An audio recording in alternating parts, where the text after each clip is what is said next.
everyone. Здравствуйте, доктор Михаил Лайтман. Hello, Dr. Michael Laitman. Hello. So we're continuing reading tests by Bala Sulam, Inner Observation, Chapter 8, Item 29. Chapter 8, in the Tree of Life, it says the following, written by the Ari. Hochma is called light and Hassadim water. Bina is called upper water and Malchut lower water. And then Bala Sulam explains what the Ari wrote, and he says that there are two types or kinds of light. Well, it's a pretty complicated explanation, so I'm asking you in simple words, what's the difference between these lights and what is their function? Dr. Laitman, there are two types of light, the light of Hochma and the light of Hassadim. The light of Hochma fills the desire to receive, which has corrected its intention to bestow, and the light of Hassadim fills the desire to bestow that has corrected itself from the desire to receive to bestow. But the thing is that not to receive in order to bestow, but just to bestow. And therefore the light of Hassadim is much weaker in its intensity compared to the light of Hochma. But actually, these two lights, they fill the whole of creation. That represents or presents the desire to receive. That, and to the measure to which we correct the desire to receive, which is our work, which is our goal, to change our desire to receive and invert it into the desire to bestow. Then, first of all, we neutralize the desire to receive. That's called tzimtzum, restriction. Afterwards, we do not wish to work with the desire to receive. We rise above it. And then, in that desire spreads the light of Hassadim. And afterwards, we can even rise to a degree where our desire is filled with the light of Hochma. Host, where does all of this happen? Dr. Laitman, it all happens in the desire that is the only created being. Host, is there some kind of example for it in our world? Dr. Laitman, no. In our world, there isn't. It all speaks of the upper world. In our world, we don't feel the desire to receive, the desire to bestow openly. We do not see the fulfillment that they receive. Host, well, in our world, too, a person receives, gives all the time. He feels his desires. What desires are we talking about here? Dr. Laitman, well, the desires in our world, they're egoistic. Even if a person gives, he acts such only for his own benefit. Host, so here what we're talking about is that when a person achieves some kind of contact with the upper light, receives something from it, gives something to it, and all these calculations that he does and receives, this is what it's about, only about the contact with the upper light. And when I have some kind of contact with people in this world, I'm fulfilled too, but that's something else, right? Dr. Laitman, if by that your intent is that it will bring you closer to the Creator, that you will be able to bestow to Him as a result, then in those cases as well, you feel reception or bestowal. Host, we always said that to directly receive and give to the Creator is impossible. It always goes through other people, through humanity. Dr. Laitman, yes. Host, so then the contact with the Creator is through the prism of humanity. So what's the difference between, well, today I also feel that I give people, I receive from them, I get pleasure as a result in one way or another. Dr. Laitman, so that's the problem. You're getting pleasure for the sake of what? Host, for my own sake, of course. Dr. Laitman, well, if it's for your own sake, then... Host, that's why I don't feel the light of Hassadim or the light of Hochma. Dr. Laitman, you don't. Precisely because you, in your manipulations towards whoever it is, what you seek for is your own well-being, your own benefit. Host, so consciously or unconsciously, the calculation is also how will I benefit from a certain action. And if I come out from the boundaries, these limiting boundaries of everything that benefits only me, Dr. Laitman, then you'll start feeling what you're doing. Host, then from those people or to those people that I give or receive, I start feeling the upper force, Dr. Laitman. Yes, host. And then if I'll simply give and won't receive anything in return, that's going to be the light of Hassadim. And if I will receive in order to bestow, that's going to be the light of Hochma, Dr. Laitman. Yeah. Host, can you define what light is? Dr. Laitman, light is the only force in nature that exists and governs and fulfills and enlivens everything. Host, but we see an enormous amount of forces. Dr. Laitman, these are all derivatives of the light. Host, how is the light felt in a person as what? Dr. Laitman, as good. Host, so we're talking about there's the light that is in the form of the laws of nature and the light that I feel, Dr. Laitman, that you feel or others feel. Host, and it's felt like, Dr. Laitman, it's felt in that you wish to come closer to the light or bring it closer to yourself. Host, it's pleasure, Dr. Laitman, yes, as a tremendous pleasure, fulfillment. Host, then he explains in item 30 that explanation of the expansion of the light of Ein Sof into the four phases in order to reveal the vessel, which is the will to receive.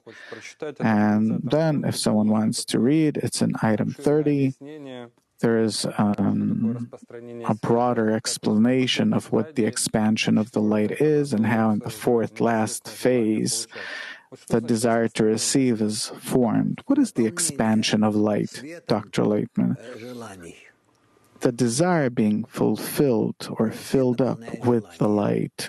When the light fulfills the desire, host. But light, it's how can it, a completely altruistic thing, contain such an ignoble system or program, matter, which is the will to receive? How could it be the light that withholds in it such a coarse program?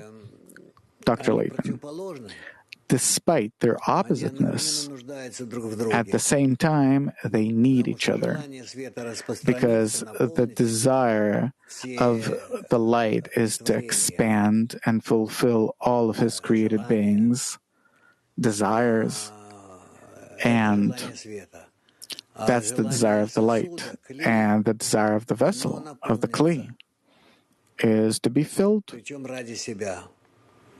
for its own benefit.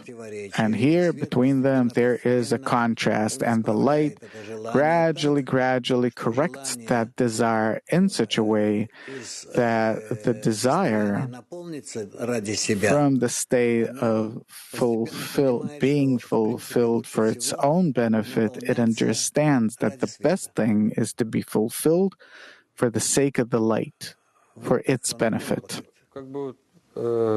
That's how it works.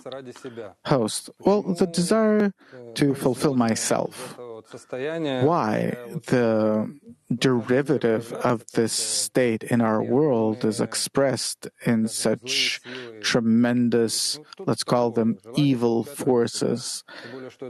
So what? The desire to receive for yourself, all the more that it's part of the plan, Dr. Laitman. No, it's not simple. The thing is that we are interconnected parts of the system, and if you do it to your own benefit, then you do it to the detriment of the other. And so what happens is that no one can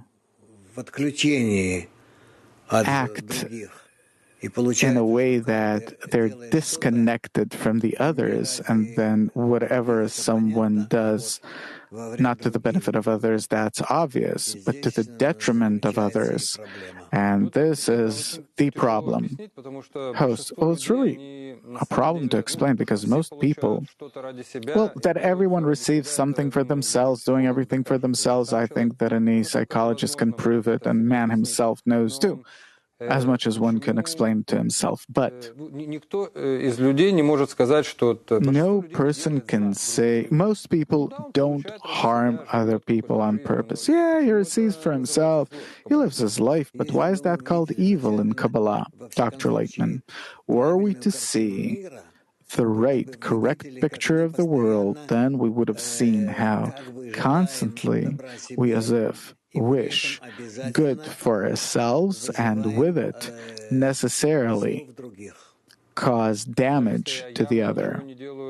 Host, even if I don't do anything on purpose to others, Dr. Laitman, even if you don't understand it, because we're all in a tightly closed system, like inside some kind of sphere.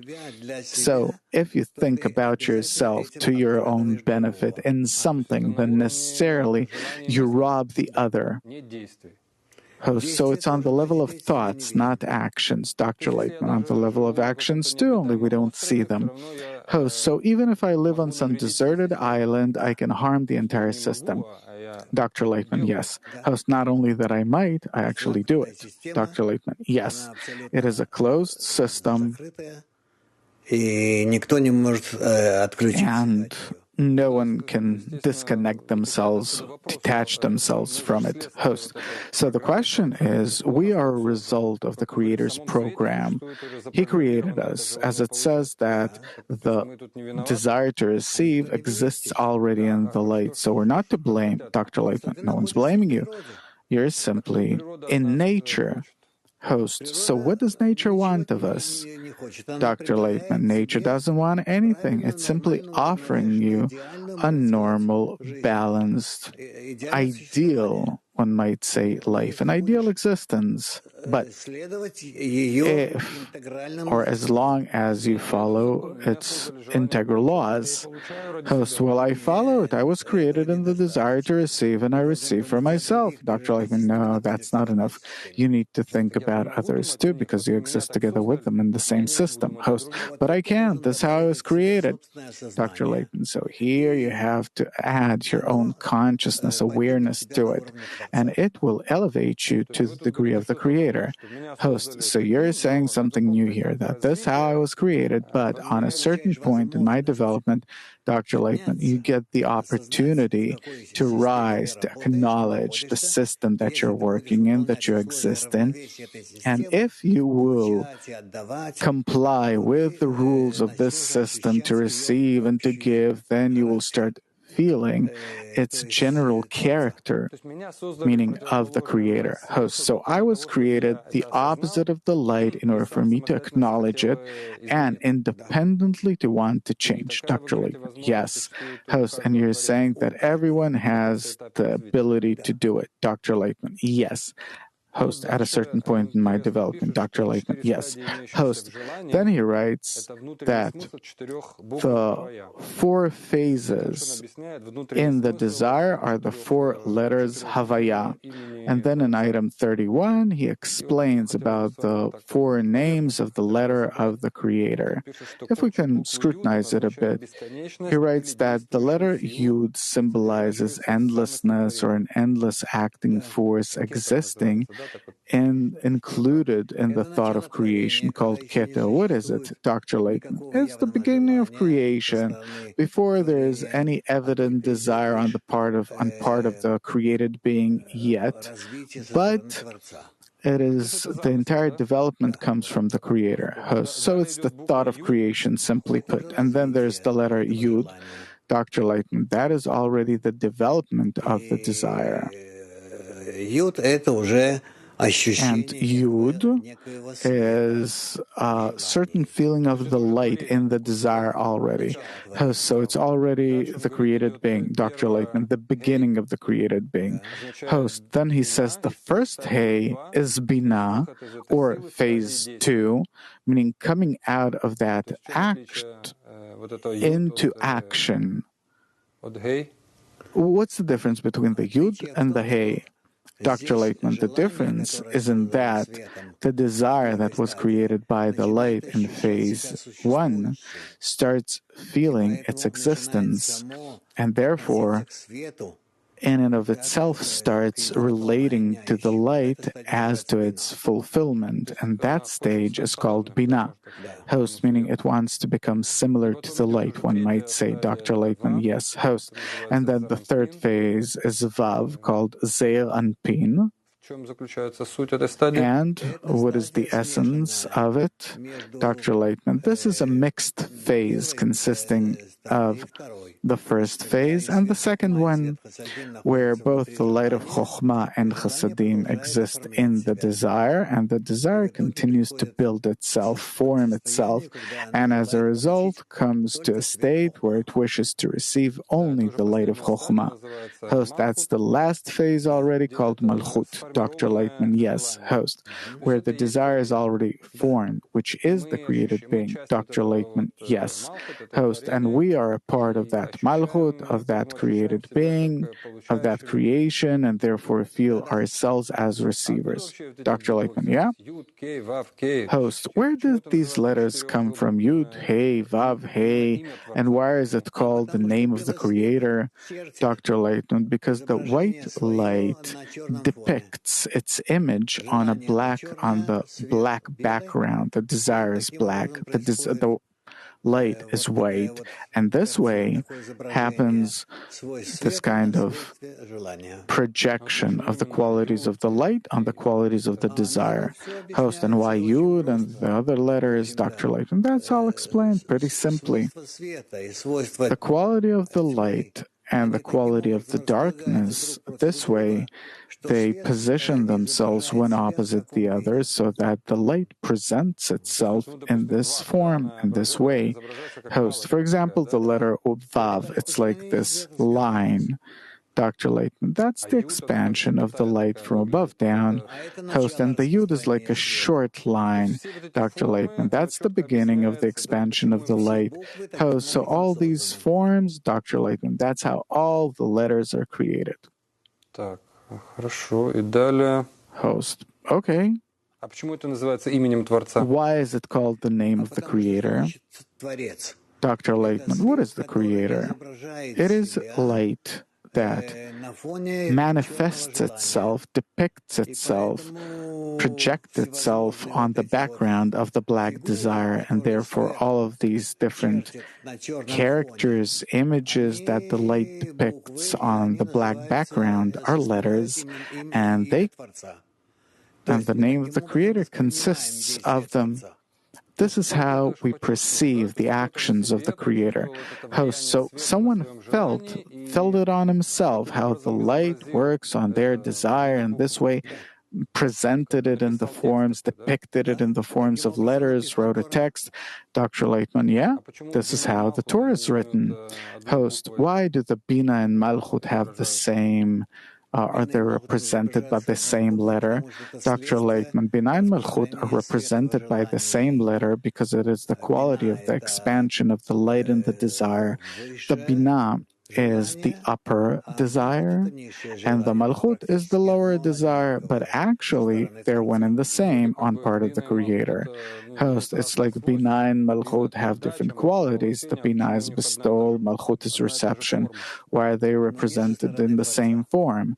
Dr. Laitman, yes, but not on part of the Creator. On part of the Creator, they are the same. Host, from above down, but from below up, on part of the created being, it's different. Dr. Laitman, yeah. Host, well, seems like we scrutinized it. Last question. What does this information give me?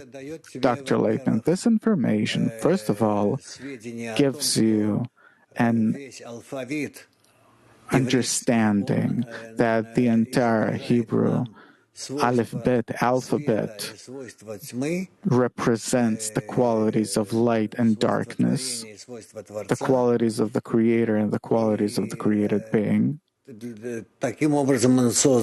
this way it is created in order to explain to us the measure in which we're different from the Creator and how can we depict our qualities in relation to the Creator or the qualities of the Creator in relation to us, meaning practically all letters are like images, depictions, characteristics of the Creator on the background or characteristics of the created being.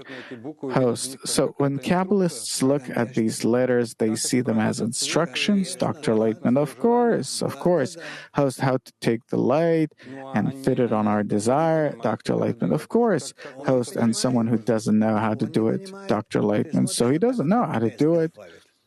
You look at the Chinese alphabet, for example. There you don't even have letters. These are images, an enormous amount of images, thousands and thousands of hieroglyphs. But they depict the connection between the qualities, and the same with us here, even though that we have 22 letters, but it is enough in order to depict everything, express everything. It's a very economic alphabet, Host, to present the connection between the light and the vessel, creator and created being. Okay, can an ordinary person implement it in his life, or it's not for ordinary people? Dr. Light, no, how can he use it? He can write it down, he can read it, but without understanding the essence of the creator and the created being, he won't read it correctly. Host, okay, that's clear. Thank you very much. All the best.